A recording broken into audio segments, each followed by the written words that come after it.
Pode ser a tradicional, a versão light ou até a vegetariana. A feijoada é uma paixão nacional. Eu tô levando um pezinho para botar no feijão. Uma feijoada? Ah, coisa bem boa, né? No sul do país, o consumidor que compra os ingredientes no mercado precisa ficar atento. Uma empresa foi condenada por vender uma quantidade menor do que é informada na embalagem. Nesse caso, foi considerado uma infração leve. Realmente não é nada exorbitante nem excessivo. E por essa razão está dentro da legalidade, que é o que nos interessa averiguar. Então não compete ao judiciário dizer não pode ser R$7.000, tem que ser R$3.000 ou R$4.000. Uma doença avassaladora. A minha irmã encostada a mim perdeu os rins, né, fez transplante. Pouco tempo meu pai também passou mal, foi pro médico.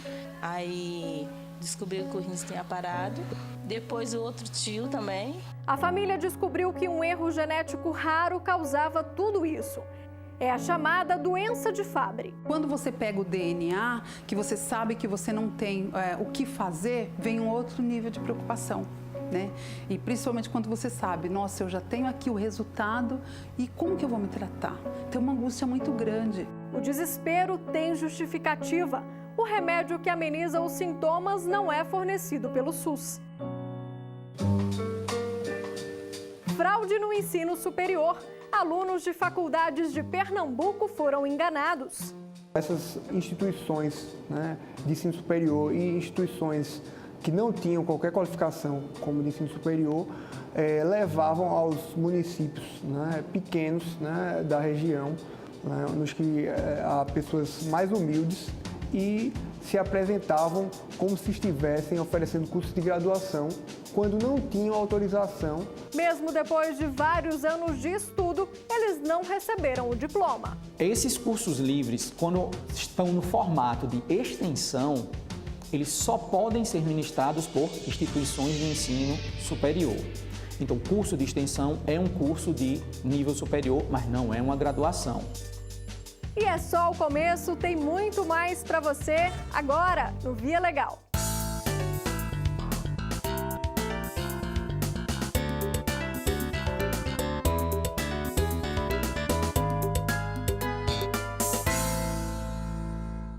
Pagar e não levar. Parece até absurdo, mas nas compras do dia a dia é difícil o consumidor checar se o peso descrito na embalagem é realmente o mesmo do produto que está levando. No Sul, um supermercado vendia uma quantidade menor do que a anunciada de um dos itens que faz parte da feijoada, o prato mais popular do Brasil. Os detalhes na reportagem de Marcelo Magalhães. 10 entre 10 brasileiros preferem feijão. É quase uma unanimidade nacional. Eu tô levando um pezinho para botar no feijão. Uma feijoada? Ah, coisa bem boa, né? Se feijão é bom, imagine então acompanhado com linguiça, bacon, uma costela salgada e pedaços de porco. Eu peguei 2 pezinhos de porco e um rabinho para completar, que não é uma feijoada, é uma mini feijoada, é só para dar um gosto, dar um paladar maior. Mas tem gente que prefere pegar leve nos ingredientes. A minha é light. Vai orelha de porco? Não, eu não boto. Na hora de montar a tradicional feijoada, cada um tem sua receita.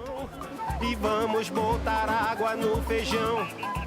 Não compro kit. Eu compro um pouco de cada coisa. Por quê? Compro separado. Por quê? Porque eu prefiro olhar, sentir o perfume, né?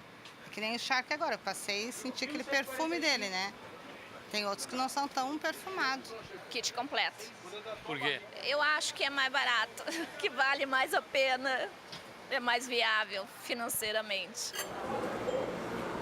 Pois um dos ingredientes desse prato típico brasileiro virou caso de justiça. Tudo porque uma empresa do Paraná foi multada pelo Inmetro. O instituto constatou que uma rede de supermercados vendia orelhas de porco salgadas com o peso menor que o indicado na embalagem. Uma diferença de 25 gramas entre o informado e o que realmente era comercializado. Após ser autuada, a empresa recorreu à Justiça Federal. Alegou que o sal desidrata a carne e provoca perda de peso até a chegada do produto às mãos do consumidor. Mas o argumento não foi aceito. A empresa, então, apelou ao Tribunal Regional Federal da 4ª Região, que manteve a multa de cerca de R$9 mil. A multa pode variar de R$100 até R$1.500.000. Dependendo da sua natureza. Nesse caso, foi considerado uma infração leve, realmente não é nada exorbitante nem excessivo, e por essa razão está dentro da legalidade, que é o que nos interessa averiguar. Então não compete ao judiciário dizer não pode ser R$7 mil, tem que ser R$3 mil ou R$4 mil. Isso está dentro da atividade discricionária da administração. Ainda de acordo com o desembargador federal relator do processo, essa não foi a primeira autuação da empresa paranaense. Se leva em consideração a gravidade do fato, não é? O prejuízo ao consumidor, a capacidade econômica da empresa, e isso tudo foi considerado de maneira correta pela administração, então não há o que censurar na atividade administrativa. Por esse caso aqui, a sentença foi de procedência e o tribunal aqui confirmou a sentença. Em nota, a empresa alegou que a multa aplicada tem valor excessivo e informou que estuda recurso às instâncias superiores. Isso tudo está regulamentado e protegido pelo Código de Defesa do Consumidor. Então, o que o consumidor ele poderia fazer em relação a isso? Se ele primeiro, o código ele determina que a relação tem que ser harmonizada, então deve ser balanceada. Então, se a empresa tem lá uma balança, o consumidor tem o direito de pesar e verificar se aquele é o peso do produto. E o segundo, ele poderá, alternativamente, exigir o seu dinheiro de volta se já tiver pago por aquele produto, excluídas as perdas e danos que eventualmente possa ter sofrido. Tá conferindo o peso ainda? Acho que tá. Se a balança tá certa, tá certa. Agora tem que conferir com mais cuidado, né? Às vezes é só saborear com uma cervejinha, um vinhozinho, né? Carne seca, tocinho no caldeirão e vamos botar água no feijão. Receber o diagnóstico de um erro genético raro que não tem cura transforma a vida do paciente. Além de conviver com os sintomas, no Brasil, os portadores da doença de Fabry ainda enfrentam outro problema: conseguir o remédio que não é fornecido pelo SUS e tem um custo mensal de quase R$15 mil. Neste ambulatório da Universidade Federal de São Paulo, é comum encontrarmos cenas como estas: mãe, filho e irmãos em tratamento.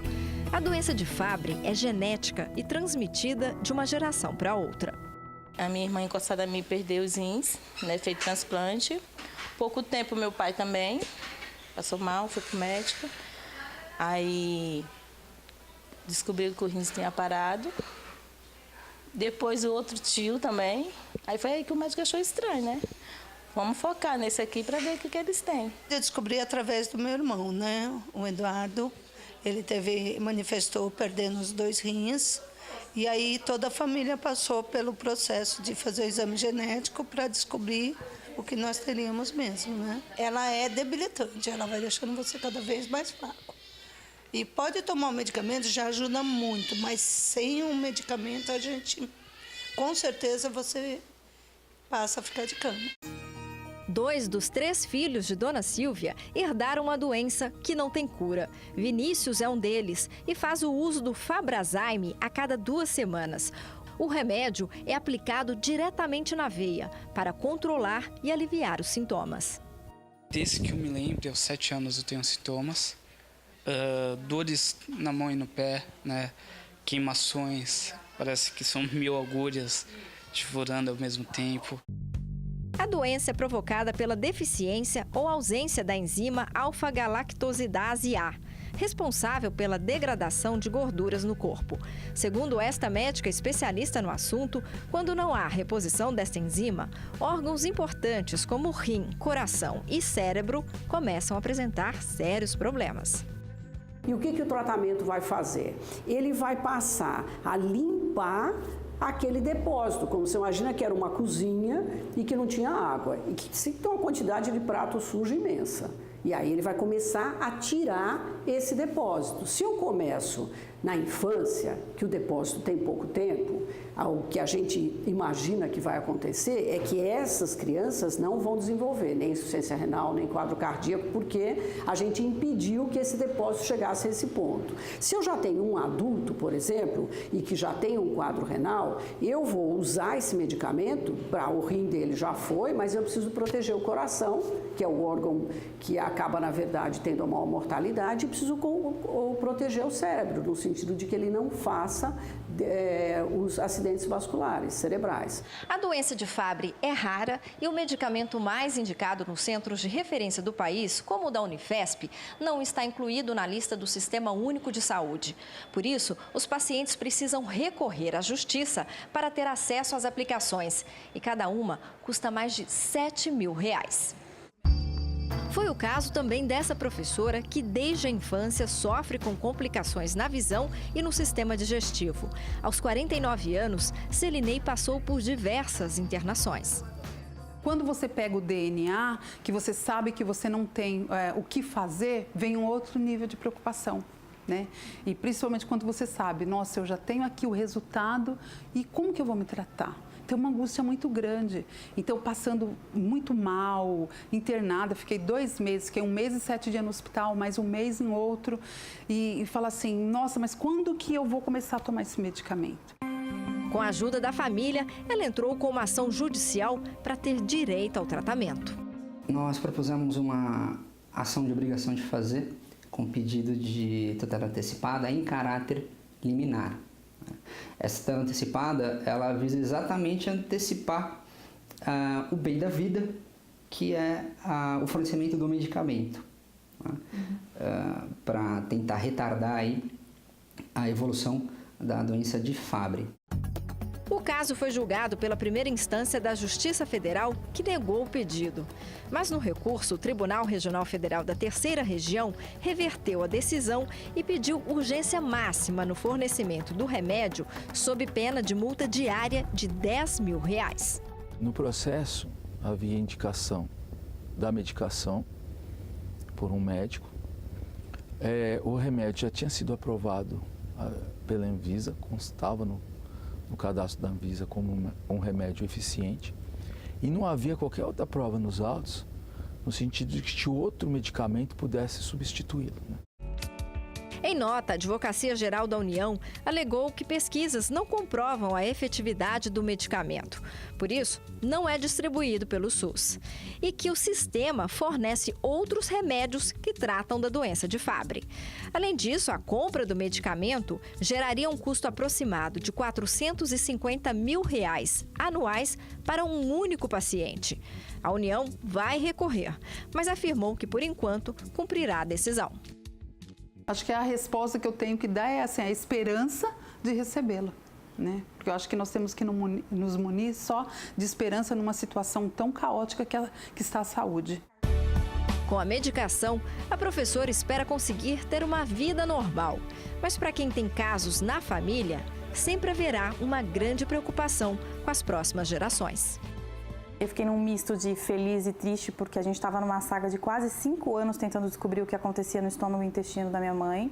E quando disseram que eu tinha, na sequência já tive que fazer na minha filha também. Como a gente soube que ela não teve a sorte de não ter a doença, a gente voltou para o foco com a minha mãe para tentar resolver primeiro o problema dela, né? Você descobrir que tem uma doença é um baque. Descobrir que você tem que tomar um remédio é um outro baque. Descobrir que você tem que precisar do governo para tomar o remédio é um outro baque.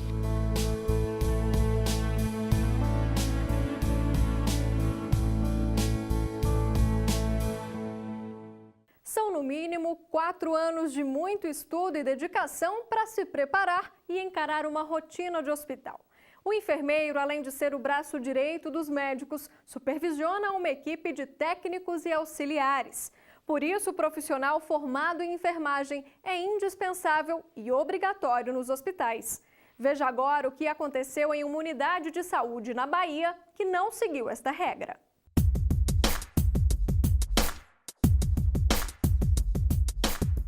A rotina no hospital começa cedo. Supervisora de 2 UTIs, Aline está sempre atenta às necessidades de cada paciente. Ao todo, são 40 leitos que ela acompanha. Minha rotina de trabalho como enfermeira é chegar aqui todos os dias de manhã, ir direto ao leito do paciente, ver como que está o cuidado dele, ver se ele está bem, se ele passou a noite bem. Aline define o que cada um da equipe deve fazer. 75 técnicos de enfermagem fazem parte do grupo. Eles são responsáveis por procedimentos de menor complexidade, como dar medicamentos e fazer a higiene dos pacientes. Eu administro medicações, faço troca de fraldas, realizo a higiene íntima e oral, aspiro o paciente. É por conta das diferenças nas atribuições que a Lei do Exercício Profissional de Enfermagem determina. Onde há técnicos e auxiliares, a presença do enfermeiro é obrigatória para orientar e supervisionar a equipe. Mas nem sempre a norma é cumprida. Depois de uma fiscalização do Conselho Regional de Enfermagem da Bahia, uma casa de saúde em Vitória da Conquista insistiu em não acatar a regra e manter atividades de técnicos sem a presença de enfermeiros.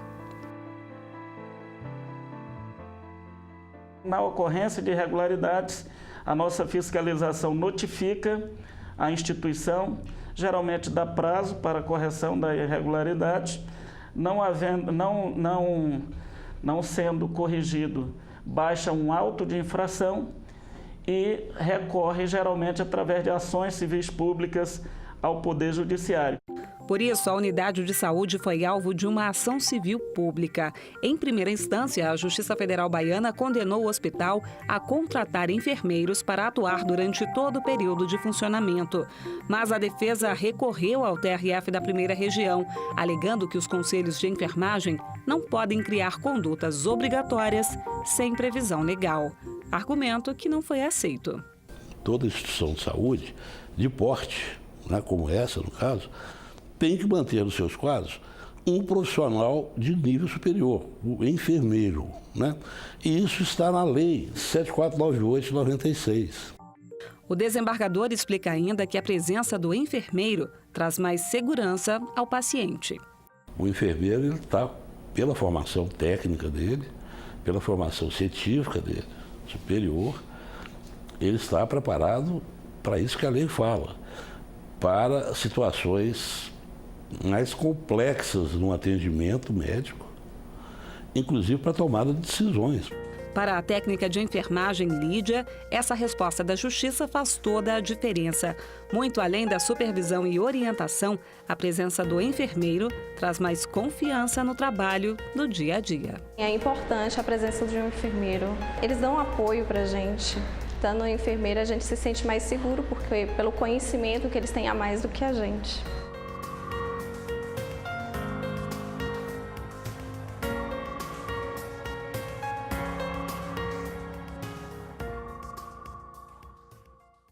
A última reportagem do programa de hoje fala sobre educação.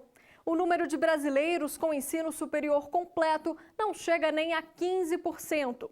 E o acesso aos cursos de graduação é ainda mais complicado nas cidades do interior do Brasil. Foi justamente nesses locais que 2 instituições de ensino privadas acabaram enganando vários estudantes. O sonho de conquistar um diploma, para muitos, significa a chance de um emprego melhor, crescer profissionalmente. Mas para um grupo de pernambucanos, a realidade foi bem diferente. Pessoas de várias cidades do interior do estado foram vítimas de um mesmo golpe.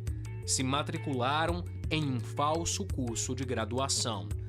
Daniele foi uma delas. A estudante mora no município de Condado, que fica a 1 hora do Recife. A gente já estava fazendo a preparação para a formatura. A gente já tinha um local, que estipulado até pela diretora que se apresentava a gente, que ela já estava vendo o local de onde a gente ia fazer a formatura. A gente já estava organizando caixa e a formatura ia ser coletiva com alunos de outras cidades do interior. Então, era tudo muito organizado. Para ser mentira, era tudo muito perfeitinho. A reclamação de Daniele e de outros alunos é contra os cursos realizados em parceria entre a Fundação de Ensino Superior de Olinda, FUNESO, e a Faculdade de Desenvolvimento e Integração Nacional, FADIRE. A instituição fica em Santa Cruz do Capibaribe, a 2h30 da capital. Com carros de som e panfletos, os cursos de extensão eram oferecidos como se fossem graduação. Essas instituições, né, de ensino superior e instituições que não tinham qualquer qualificação como de ensino superior, levavam aos municípios, né, pequenos, né, da região, né, nos que há pessoas mais humildes, e se apresentavam como se estivessem oferecendo cursos de graduação, quando não tinham autorização, quando não tinham a possibilidade de oferecer graduação.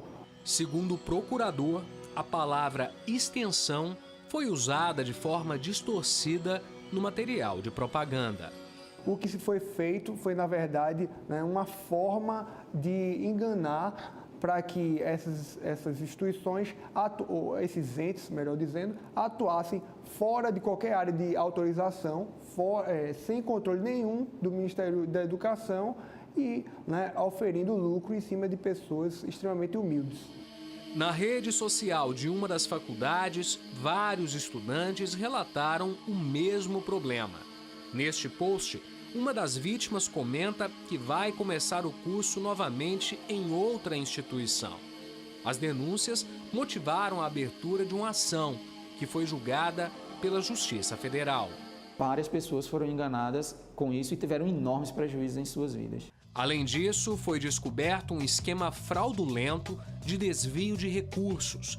Na prática, uma instituição era contratada, a segunda emitia o diploma, uma outra, terceirizada, ministrava as aulas, e quando o aluno pagava o boleto, o dinheiro ia para a conta de uma quarta empresa.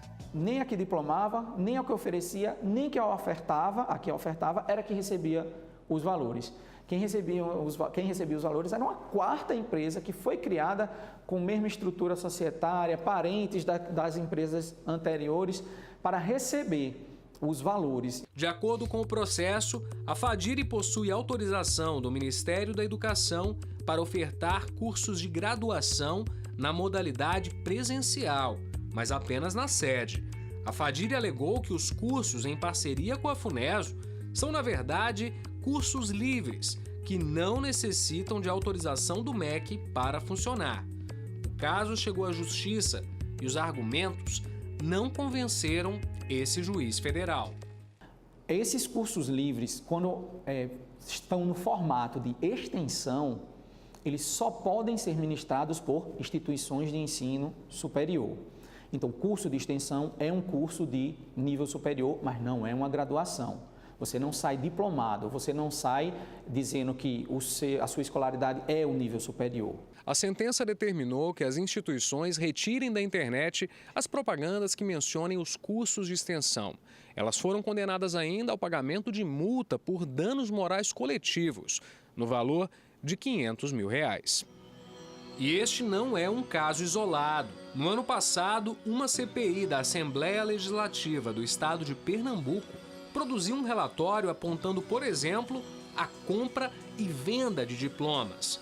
Mais de 20 mil pessoas foram prejudicadas. Foram centenas de pessoas ouvidas, né, várias instituições, representantes ouvidos.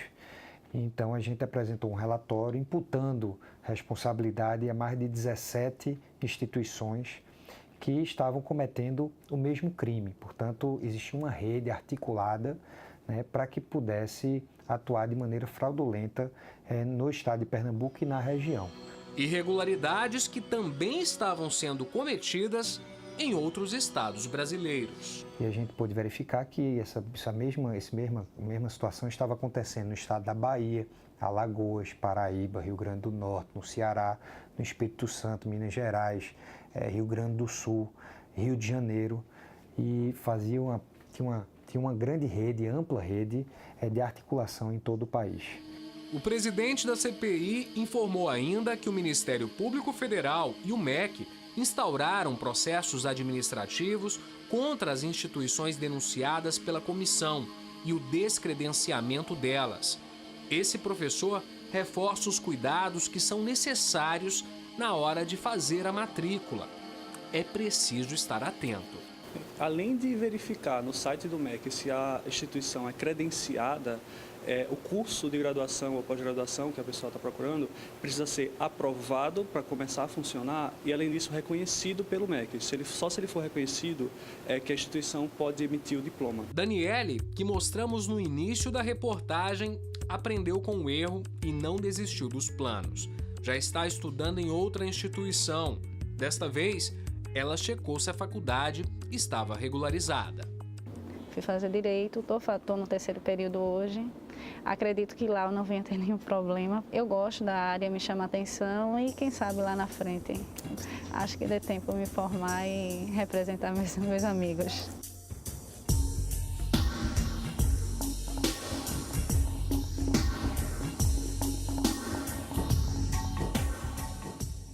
O programa chega ao fim, mas semana que vem tem mais decisões inéditas da Justiça Federal para você. E não esqueça de acompanhar o Via Legal pelas redes sociais.